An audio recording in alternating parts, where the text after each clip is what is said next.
through the second to last corner there, third to last. What's that? The third to last corner at the start. That was fun when we came in. Man. What about turn one? We both got up on two wheels. Oh, mate, yeah, that was huge. Oh. Did you know I was there? Yeah, but I started getting mad aero wash, and I just couldn't turn out of it. It ripped the wheel out of my hand, and the whole front of the car was in the air. Far out. There's a bit of a Lara Mingle happening. Go over it.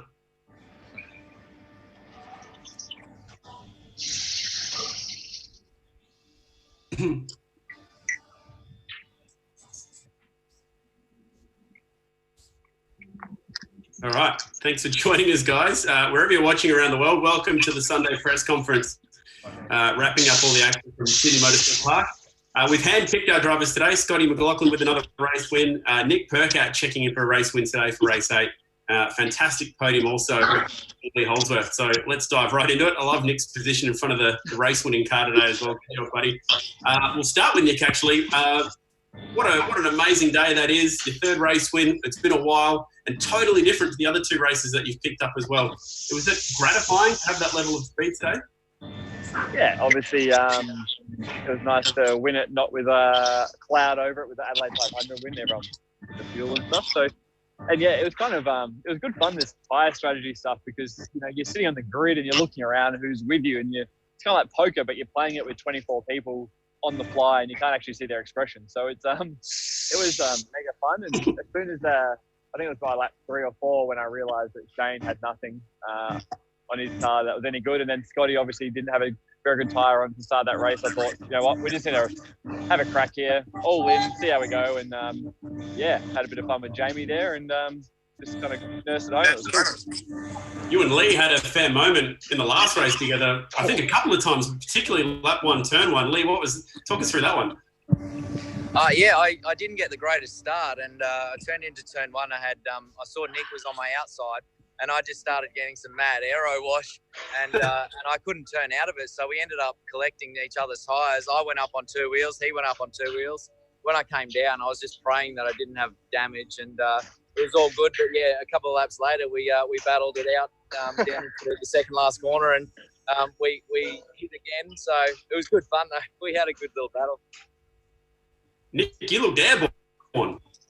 Yeah, no, we were in the air. The steering wheel was out of my hand. I was the same as Lee. As it landed, I thought, holy hell, hopefully the front wheel's still on this thing, like the left front. But yeah, it was mega. It was it's good. Everyone raced so hard and fair, and we all went side by side and had good racing every race, to be honest. There was no one being bandits and stuff like that. So it was cool just to race hard with everyone and have a dip. And everyone looks like most cars are straight, and I think everyone surely has had an enjoyable weekend being back behind the wheel of the supercar. Scott, one of the things that really stood out to me watching along from home, not only were the driving standards good, the pit work up and down the lane was exceptional, given there's no safety rope of the big long fuel stops happening. Were you pretty impressed from where you were sitting? Yeah, I think with the guys, the pit stops were awesome, so consistent. Basically the same thing happened every time, which was awesome. They put a lot of work in, all the teams do, and they all take the pit stop challenge pretty seriously. So it's one of those deals where it's like, you all want to have we have a race to win, but they've got a cool little token race and pit lane that everyone wants to win as well, which is really cool. For those watching along Facebook Live, we're going to get some questions from the journos and then hopefully get a few fan questions in as well. I'll start with Andrew Van Leeuwen from motorsport.com with a very short, brief question to any three of you. Very few shunts, not a lot of damage this weekend. Why do you think that was? No reset button.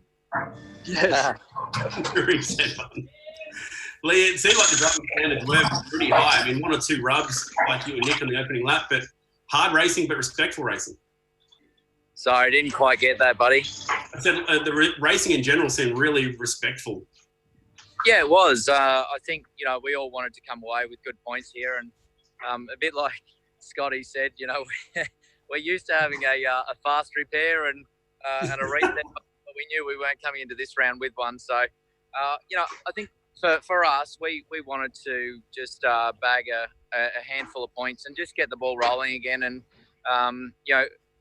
it was a different format, so we knew we couldn't collect too much damage in between races. And so there was probably a bit in that. But yeah, it was good. There was plenty of passing, which was cool, and I think the format was great. It provided some great entertainment and good fun racing.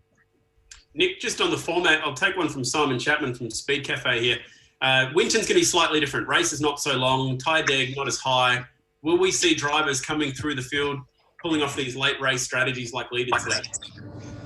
Not be hard. Obviously, it can be a little bit difficult to pass at Winton, but I think the racing should be just quite good. Everyone's having a fair dip, and Lee's got his fans come past. That's what I mean. Cam Waters. I'm glad someone's got fans there today. I think it'll be a little bit more difficult with the tyre deg, but I think, was it Ingle or someone a few years ago had a crack at that, pitted really late and actually carved his way through and turned around a few people, but it is possible. Because I think you'll probably still go 6-7 tenths faster. It's just going to be a little bit harder to get through because at Eastern Creek or SMP, you can kind of be a bit creative with the way you pass people, so a bit more opportunity. Hey, Nick, this one's from Darren Mandy at Velocity Magazine. What does the win mean for you today? Does it change your goals at all for the year? That's an interesting question. No, obviously try and win every weekend. It's just Scotty and the Penske boys have been ridiculously fast for the last 3 years. It makes it hard for us all to get one. So just getting run over here. But for me, my goal every race is to be inside the top 10 because it is so tight there. And, look at qualifying at this weekend, it was crazy tight. So for me, if I can consistently be inside that top 10, ideally inside the top 6, that's been a solid weekend for us. Scotty, it's cool to see some different cars popping up at the front of the field this weekend. Usual suspects yesterday, but your thoughts on seeing some different teams fighting with you today? Oh, it was awesome. I think the battles at the front in that race too was really good. Hard and fair and just straight out good racing. And then obviously I thought people were going to be a few more battles towards the end of the last race. But Lee was sort of having a crack with the tyre strategy he had. I just tried to, we just do the best and the most consistent round we could because I think it's going to get back to the old days where it was 3 races. You need to be consistent across all 3. There's going to be times where you go on the back foot, times you're going to be, on the foot, and you go for the most of it when you're on the front, and try not to have too much of a bad race when you're on the foot. So, I'm excited for what's ahead. I think it's going to be a good thing for Koga. This one comes from Connor O'Brien at Supercars for Nick, who's just disappeared. So why not move on? I'm back. I'm coming back. I'm back. The BJR fleet looked really quick all weekend. Does that give you a bit of confidence, particularly heading into Winton, a pretty strong track for you guys? Yeah, it definitely does. I think we did a lot of work on the cars last year ahead of this year, and I think even Adelaide we were quite strong, which was positive. And then we've rocked up here, and the car's been good, which is positive because we have struggled here a little bit in the past. We've had good race cars, but sometimes don't qualify that well. But Winton, it's actually funny since BJR had a purple patch at Winton going for a few years there, and then we've actually struggled there probably the last 2 or 3. So hopefully the car's good again. But it's actually Slatey used up all that purple patch goodness in 2016, and then it's been a bit of a battle for us as a team there since. Hey Nick, you picked your old mate Fabian up, gave him a bit of an Uber ride on the way back. Yeah, I don't know what happened to him. He said his car broke down or something. So I gave him a lift. Who was he? I didn't even see him. Hey, turned out a hairpin. But I saw the car, but I didn't see him. I was like, oh. Yeah, I don't know. I think he was sitting in it maybe, and then I saw the door open, so I just stopped. He just had a seat in there, and he checked out our different roll bars and stuff that we've got now since he's been there. So he was having a nice little drive around, and that was it. Any idea what happened to him, Scott? Has the team said anything about that yet? I think it was something in the driveline. I'm not sure. Yeah, it's all come out later on. Fair enough. I might grab a few questions off Facebook while we've got a chance. This one's from Byron. What do we change for Winton, guys, knowing what you know now? So it's a tough one, Lee, because we don't know exactly what we're walking into at Winton in terms of the rule book. That's forever changing at the moment. Is there any one thing that you've picked up on this weekend that you can bring into Winton? I guess from my point of view, at the moment, the taking 2 different compounds is not compulsory, and I would have thought that would be a good thing to create some more racing like we did this weekend. I don't think the deg is bad enough to want to go to a hard tyre. So if we're forced to do it, it'll create better strategy and mix up the results again. Got any one thing you've learnt this weekend that, particularly with the formats or tyres or rattle guns, that you think is going to be good to remember? Maybe data or lack thereof when you get to Winton? The lack of data is good. Sort of brings back the grassroots type thing. I think tyre deck is like the biggest thing for everyone. We obviously won't have that at Winton as much, but hopefully something. I'll grab one from Bradley Muskell off Facebook here. What do you guys think of the reverse grid races? This is a question that keeps popping up a bit. We had them in the series. Forget about it. Scotty? Yeah. Yeah, I don't think it's a good call. But maybe a reverse top 10 is about as far as you could go, I think. Nick, you seem to shake your head at that one. Yeah, it just opens up for too much damage for the teams and spending money that's unnecessary with silly little crashes. So, is that pretty wide? Is that the almost unanimous thought of the driver group, Scott, that the drivers don't want it? Oh, there's a few idiots that want it, but apart from that, it's all right. Fair enough. All right, so let's just go back to the format again real quick before we get out of here.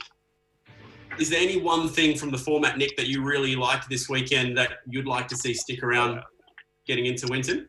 I'm still here. What's happened? Where are you, Nick? I'm getting told to get in the car. What was the question about the formats? Yeah, is it what part? I didn't get to ask it to you earlier. What part of the format this weekend do you want to see come back later? To be honest, I liked the fact that it was just us on track just every single session, no time to look at data or do track maps and stuff like that.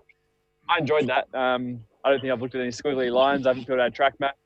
You just come in and tell your engineer what's going on. So I enjoyed that side of things with the format, and obviously having a tyre that degs really hard made for good racing. So yeah, I think I just enjoyed the fact that you didn't have to sit there and have your eyes go square looking at lines all night. What do you reckon about that, Lee? Because there's obviously a bit in that for the drivers. It's going to save them some time here and there. Is that an element of the sport that we should be eradicating?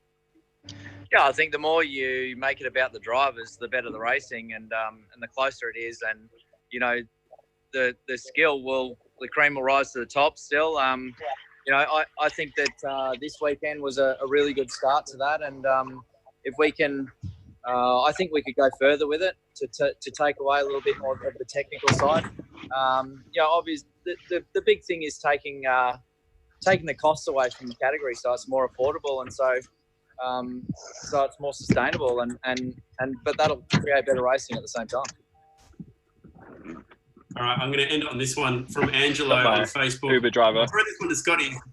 So who's driving today? We've got Todd. Yeah. Yeah, nice. He drove all right today, so it's probably not a bad guy to get back to the airport. You guys flying or driving out of there, Nick? I am flying. Right, there's been a bit of a mix there as well. Scott, pre-race format this weekend. Should we bring back round winners? It would be cool, but it's cool getting a nice trophy at the end of the race that you've won a race. Yeah. Cool thing, and I'm sure Nick agrees. I think the round win is a cool thing as well. I think it has been, absolutely. Nick, was it a bummer winning a race and not getting us down on the podium? Spray champagne. Yeah, I think the biggest thing was not having the team over the wall at the end of the race, not being down in Park May with you.